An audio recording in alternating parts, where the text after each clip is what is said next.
Alors, je me trompe pas, c'est... Ah non, c'est pas une abeille? Non, c'est une guêpe.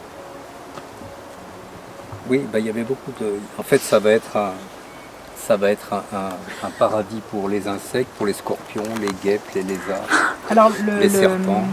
le symbole de Saint-Étienne-d'Escates, le hameau, lié à Souvignac, c'est un blason avec 2 scorpions et une tour, parce que c'était un lieu où il y avait des scorpions qui étaient cherchés par c'est apothicaire le mot, pour faire des potions médicales. C'était des gros scorpions. Bon, maintenant ils sont tout petits, nous en avons vu quelques-uns en Oui, soulevant oui, il des y en a pierres. ici. Oui. Est-ce que tu as une anecdote à nous donner sur l'animal et la pierre, et toi le lien avec l'animal par rapport à ton travail?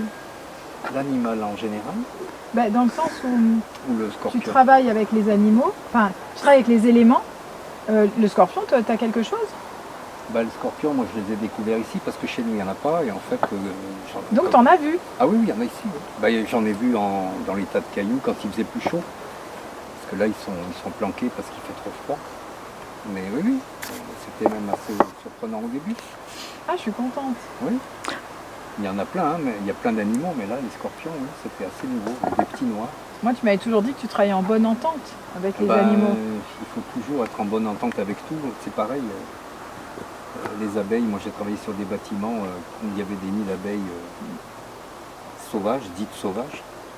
Donc quand j'étais à la cime de mon échelle et avec mes outils dans les mains, si j'avais un souci, c'était un peu gênant. Donc j'ai demandé aux abeilles, je leur ai expliqué ce que je faisais, je leur ai demandé que ça se passe bien et ça s'est bien passé. Mais c'est valable avec la pierre à un autre rythme. On peut parler de la même manière, on peut en tout cas communiquer d'une certaine manière. On en revient à l'intention et à la manière de traiter les choses, les objets, les matériaux. Et alors, nous parlons de ça, et au moment où tu me parles, j'avais pas vu, mais elle est extrêmement brillante, cette pierre. Bon, il y a des quartz, oui, il y a des endroits, il y en a un à l'intérieur aussi, mais qui est plus au soleil maintenant. Et du coup, ça nous permet aussi de découvrir que quel que soit le degré de rugosité, enfin, je dirais que c'est pareil pour les humains, enfin j'aimerais en tout cas... Il y a des constellations, C'est magnifique. des cristaux de quartz. Et ça, c'est inclus dans le calcaire, c'est ça? Ouais, il y a des veines par moment, des géodes. Là, c'est juste des veines, mais c'est très beau. Ah oui. On en voit des tout petits par endroits qui sont moins serrés. Là, c'est vraiment une concentration. Tu la vois, Phébé? C'est brun. Là.